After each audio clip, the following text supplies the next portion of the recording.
भी physical attacks हुए हैं, कभी विश्व हिंदू परिषद, कभी आरएसएस, कभी कोई और। हो मन में है विश्वास, पूरा है विश्वास, हम होंगे कामयाब एक दिन। हो मन में है विश्वास, पूरा है विश्वास, हम होंगे कामयाब एक दिन। तो मुझे कहना पड़ा सब कुछ रोक के कि आप औरतों पे ऐसे चिल्ला के बात नहीं कर सकते। पूछती है झोपड़ी और पूछते हैं खेत भी, कब तलक लुटते रहेंगे लोग मेरे गांव के। ले मशालें चल पड़े हैं लोग मेरे गांव के। नमस्कार, आप देख रहे हैं जन मीडिया न्यूज़। मैं हूं प्रीति प्रभा। हमारे साथ है सुप्रसिद्ध सामाजिक कार्यकर्ता शबनम हाशमी, जो पूरे देश भर में महिलाओं के अधिकार के लिए जानी जाती हैं, महिलाओं के मुद्दे के लिए जानी जाती हैं, साथ ही मानवाधिकारी कार्यकर्ता भी हैं। आपका इस कार्यक्रम में बहुत बहुत स्वागत है। बहुत शुक्रिया। शबनम इस समय बिहार में है, बिहार के दौरे पर हैं और महिलाओं के बीच जाकर उनसे मिल रही हैं, उनकी समस्याओं को जान रही हैं। अब तक लगभग पूरे बिहार में जा चुकी हैं। तो आपको क्या लगा कि कौन सी ऐसी समस्या है जो महिलाओं के बीच सबसे ज़्यादा है? मैं तकरीबन अभी 20 ज़िलों में गई हूँ, सब में तो नहीं जा सकी, बिहार बहुत बड़ा है।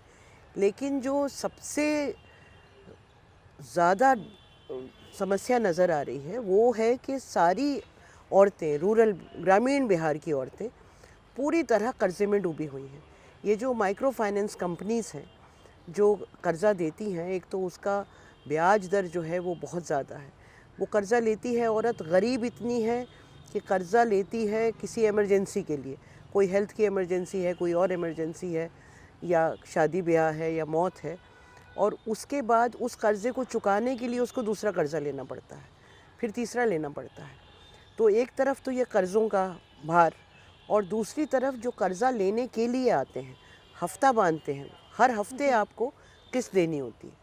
किस्त जो लेने आते हैं, वो जो कहानियाँ हम सुन के आ रहे हैं वो इतनी ख़तरनाक हैं कि घर का सामान उठा ले जाते हैं अगर आप पैसा ना दें, टीन पड़ा है ऊपर वो ले जाएंगे, बकरी ले जाएंगे, बदतमीज़ियाँ करते हैं, रात भर घर में बैठे रहते हैं। इवन जिन घरों में सिर्फ औरतें हैं वहाँ भी रात रात भर ऐसे कई किस्से सुनने को आए हैं। और इसकी वजह से इतना ज़्यादा लोग परेशान हो चुके हैं कि आत्महत्याएं कर रहे हैं लोग और पलायन कर रहे हैं। तो ये मुझे लगता है कि सबसे बड़ी समस्या है। दूसरी समस्या करप्शन की है। मतलब पता नहीं कितनी सैकड़ों औरतों ने ये बताया होगा कि राशन कार्ड बनवाने का 3,000 रुपये देना है, अगर राशन कार्ड में नाम ऐड करना है तो 2,000 रुपये देना है, आधार कार्ड बनवाना है तो 5,000 देना है। कोई भी काम, चाहे वो सरकारी ऑफिस है या आपके गांव का अपना मुखिया है, बग़ैर पैसे के, बग़ैर घूस के कोई काम हो ही नहीं रहा है। तो मुझे लगता है कि ऐसे हालात तो, और बहुत सारे प्रदेश हैं जो करप्ट कहलाते हैं, इतने बुरे हालात तो कहीं और नहीं हैं। आपने बिहार को क्यों चुना? अभी इलेक्शन का समय है, आप बिहार दौरे पर हैं, बिहार में जाके महिलाओं के बीच आप उनकी समस्याओं को जान रही हैं, उनसे बात कर रही हैं, तो इस समय ही आपने बिहार को क्यों चुना? देखिए, इस समय बिहार को चुना कोई ख़ास वजह नहीं थी। मैं, आप जानती हैं, मैं एक्टिविस्ट हूँ पिछले 44 साल से। अलग अलग, पहले एक बस्ती में काम करती थी, फिर सफदर हाशमी मेमोरियल ट्रस्ट 15 साल चलाया, फिर अनहद 2002 के बाद से 2003 में फॉर्म किया था। अगस्त में मैंने अनहद को छोड़ दिया था, अपने जो यंग लोग हैं उनसे, उनको चलाने के लिए कहा कि आप लोग चलाएं अब। और मैं चाहती थी कि मैं सिर्फ ग्रामीण महिलाओं के साथ काम करूं, उनकी लीडरशिप बिल्ड करने के लिए, उनको एम्पावर करने के लिए। तो पहला बस बिहार आ गए उठ के। अब ये भी है कि इलेक्शन का वक्त है, तो वैसे भी ये वक्त अच्छा होता है। कुछ भी, आप कोई भी नया काम करना चाहें या किसी भी नई जगह जा रहे हो, तो इलेक्शन का वक्त अच्छा इसलिए होता है कि यही वक्त है जब लोग ये जो सोशल इश्यूज़ हैं, जो पॉलिटिकल इश्यूज़ हैं, उनके बारे में थोड़ा ज़्यादा सचेत होते हैं, क्योंकि एक माहौल होता है उस वक्त। आप वैसे अगर जाएं पीस टाइम में जाएं या आप ऐसे वक्त में जाएं, पीस टाइम तो नहीं कहना चाहिए, ये भी पीस टाइम ही है, अगर ऐसे वक्त में जाएं जब कोई एक्टिविटी नहीं हो रही तो लोगों को बहुत ज़्यादा इंटरेस्ट नहीं होता। लेकिन क्योंकि इलेक्शन है, चारों तरफ एक माहौल है, तो उसमें आपकी बात सुनी ज़्यादा जाती है। और मैं सोचती हूँ कि बहुत अच्छा हुआ कि मैं पहले बिहार आई और इलेक्शन से पहले आई, क्योंकि जो कुछ देखा है, तकरीबन 400 के करीब हमारे पास वीडियो इंटरव्यूज़ हैं छोटे छोटे औरतों के, और इन 20 कॉन्स्टिट्यूएंसी 20 ज़िलों में हमने सैकड़ों लोगों से, सैकड़ों महिलाओं से बातचीत की है। ये लोगों को बहुत अजीब लग रहा है कि महिलाओं की मीटिंग हो रही है, क्योंकि ऐसी बहुत जगहें हैं जहाँ कभी महिलाओं से किसी ने बात ही नहीं की, महिलाओं की कोई मीटिंग ही नहीं हुई। जीविका की होती होगी, लेकिन ये कि महिलाओं की मीटिंग जहाँ महिलाओं के राइट्स के बारे में बात की जा रही हो, जहाँ संविधान के बारे में बात की जा रही हो, जहाँ उन्हें बताया जा रहा हो कि आप भी उतनी ही इंसान हैं जितना कोई मर्द, या ये कि हमारा संविधान बराबरी का अधिकार देता है। तो ऐसे वक्त में क्योंकि हम घूम रहे हैं, तो अब जो कुछ समस्याएं आ रही हैं उन सब को जोड़ के एक मांग पत्र बना रहे हैं।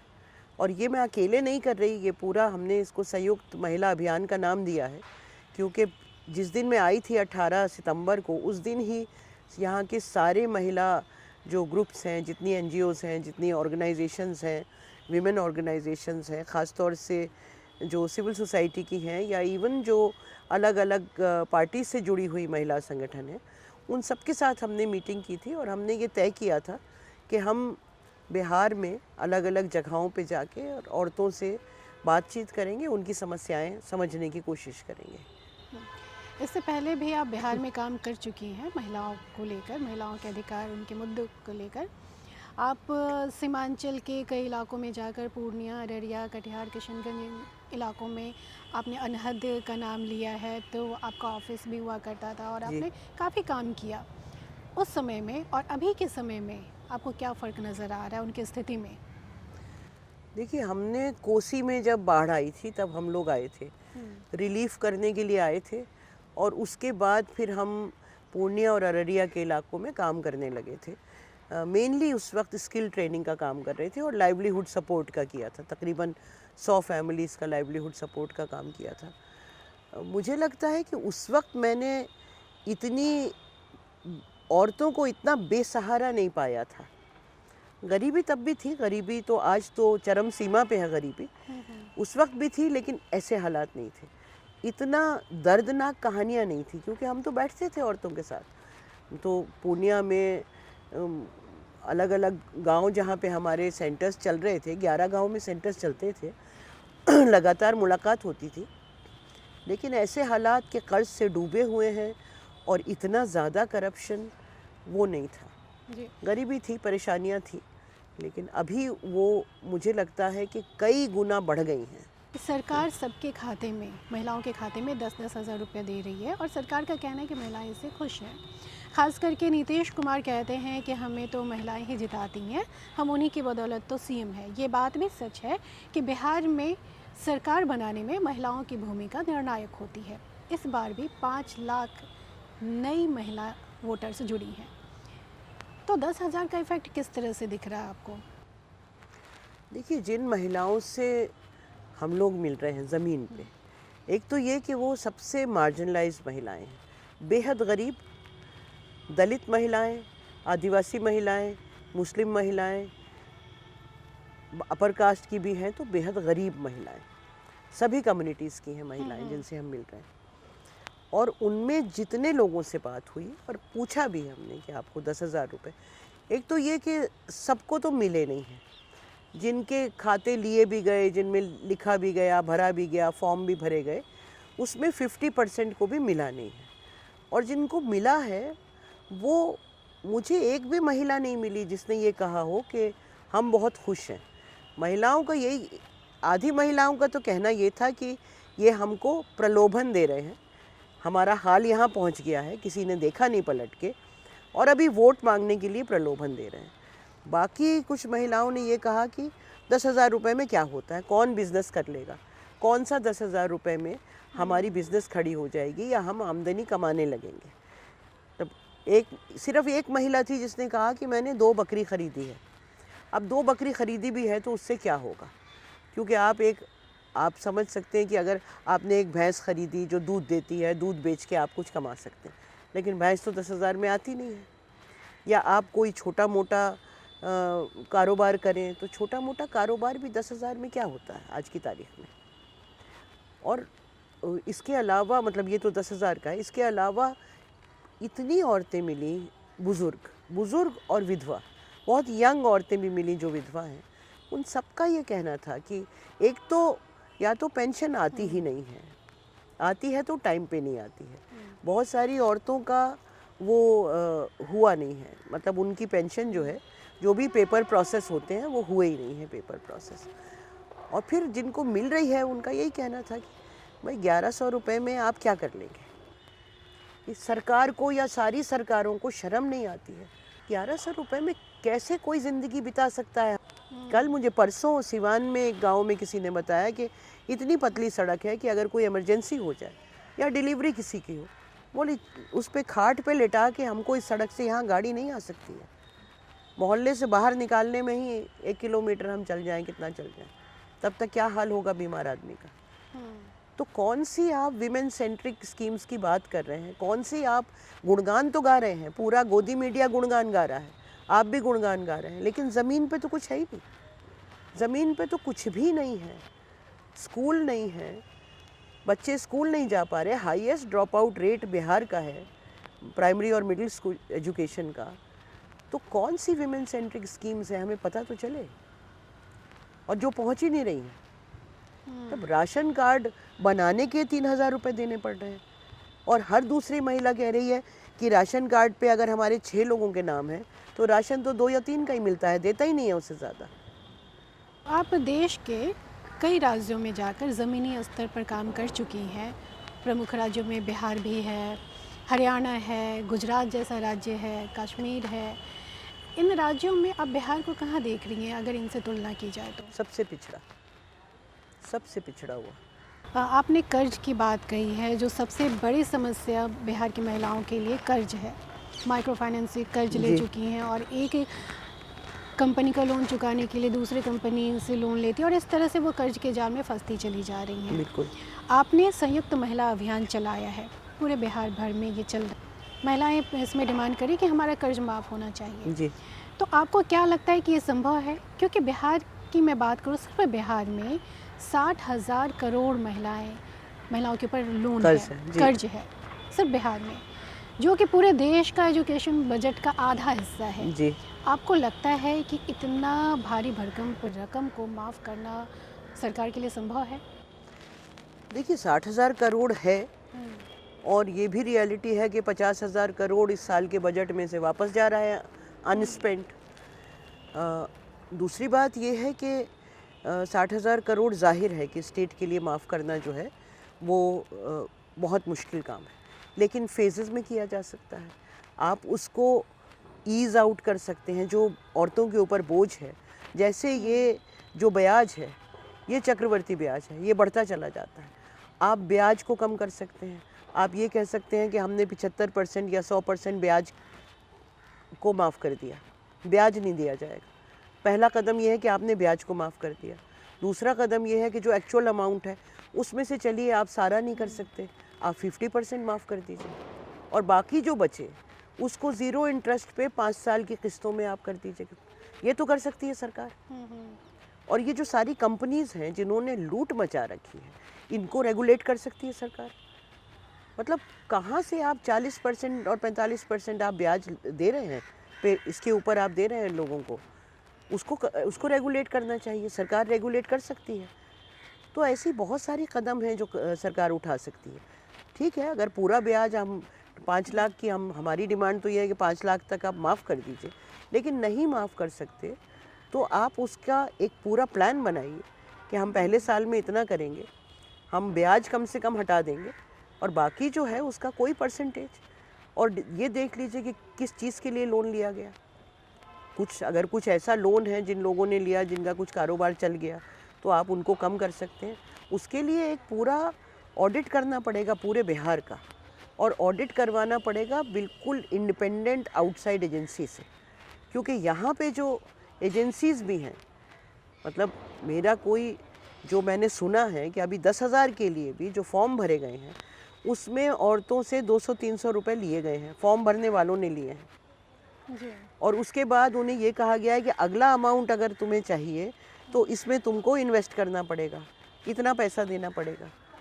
तो जो पूरा सिस्टम, पूरी अफसरशाही, पूरा जो पॉलिटिकल जो मुखिया से लेके और वहाँ तक जितने भी हैं, जब पूरा सिस्टम इतने ज़्यादा करप्शन में डूब गया हो तो उनसे तो ऑडिट करवाया नहीं जा सकता।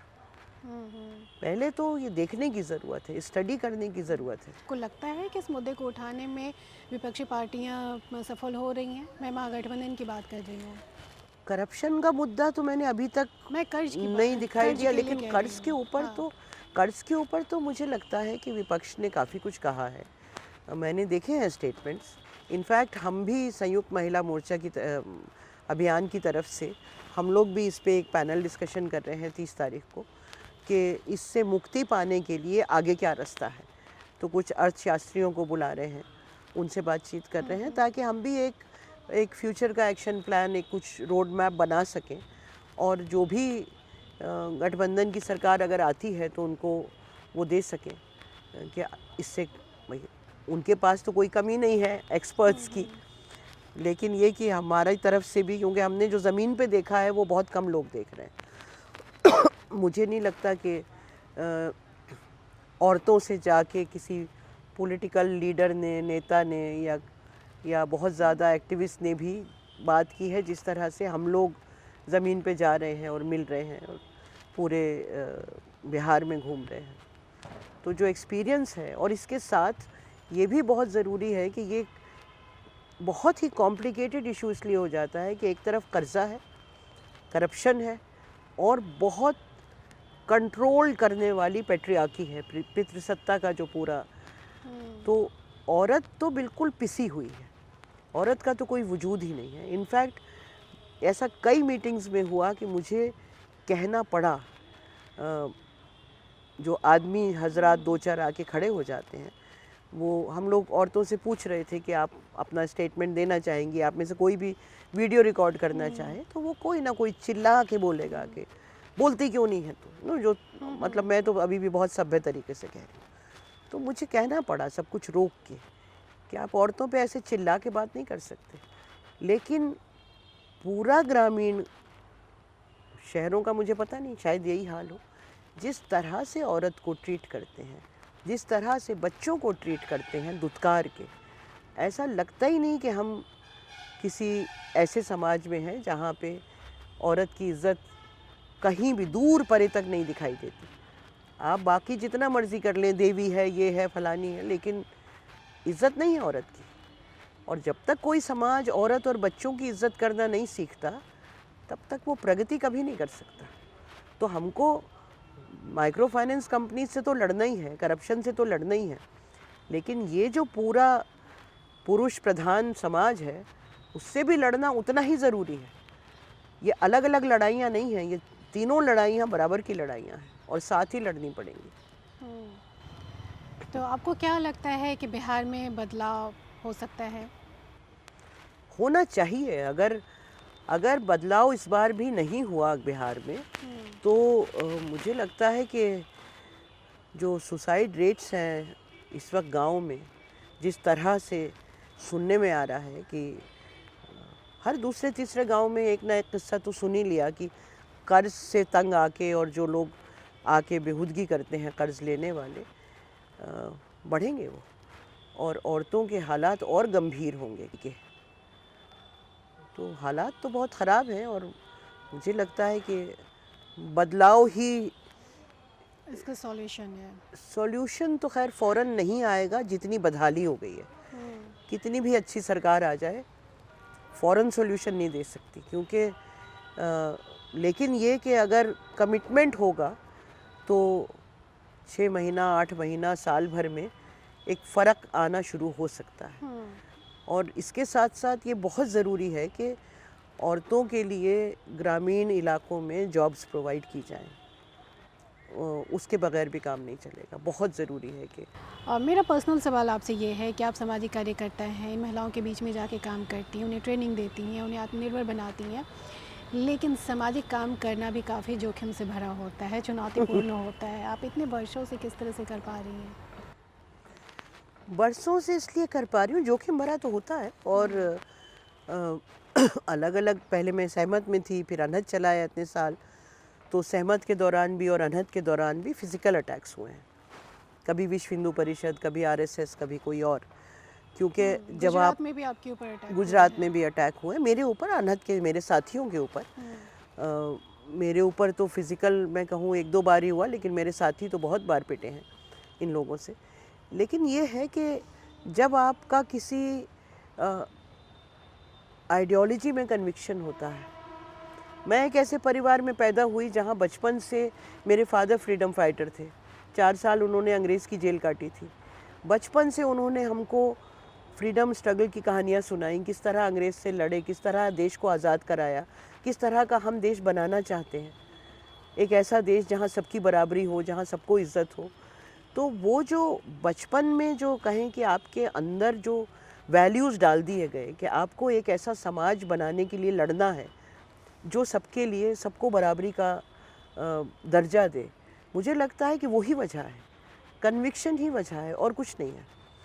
और जो आपको वैल्यूज़ अगर आपकी, क्योंकि अगर आपको पैसे के पीछे नहीं भागना, अगर आपको कोई नौकरी बड़ी नहीं करनी है, आपको कोई बड़ी लंबी गाड़ी में नहीं ख़रीदनी है, महल नहीं बनाना है, आपका मकसद अगर यही है कि आप एक ऑर्डिनरी ज़िंदगी जीते रहें और आप योगदान देते रहें समाज को जो बेहतर बना सके।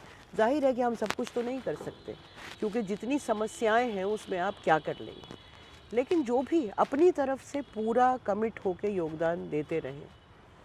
एंड आई थिंक वही है कि इस कॉन्स्टिट्यूशन को बचाना इस आज की तारीख में, मतलब जब काम शुरू किया था तब तो ये ख़तरा नहीं था कि हमारी डेमोक्रेसी को ख़तरा एक दिन हो जाएगा, थोप दिया जाएगा। आपके पति मशहूर शायर हैं और साइंटिस्ट भी रह चुके हैं, गौहर रज़ा साहब जी। वो भी जब लिखते हैं, उनकी कविता भी तो सत्ता से सीधा सीधा सवाल करती है। ऐसा हुआ है कि आपके एक्टिविज़म की वजह से उनके ऊपर कोई ख़तरा हुआ हो, या फिर उनके शायरी की वजह से आपको भुगतना पड़ा हो कुछ भी? नहीं, जो कुछ भुगतते हैं साथ ही भुगतते हैं, लेकिन गौहर के एक मुशायरा था, मैं सन भूल रही हूँ, 3-4 साल हो गए, शंकरशाद मुशायरा, जहाँ पे गौहर ने एक पोएम पढ़ी थी।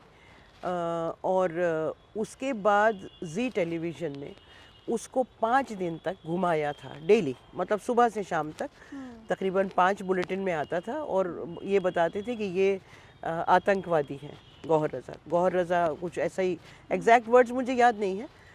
तो उसकी वजह से एक काफ़ी, गौहर का चेहरा तो मुझसे बहुत ज़्यादा पहचाना जाता है, मतलब लोग गौहर को मुझसे बहुत ज़्यादा पहचानते हैं, बिकॉज़ उनकी किताब भी अभी इतनी बेस्ट सेलर है और पोएट भी हैं और साइंटिस्ट भी हैं।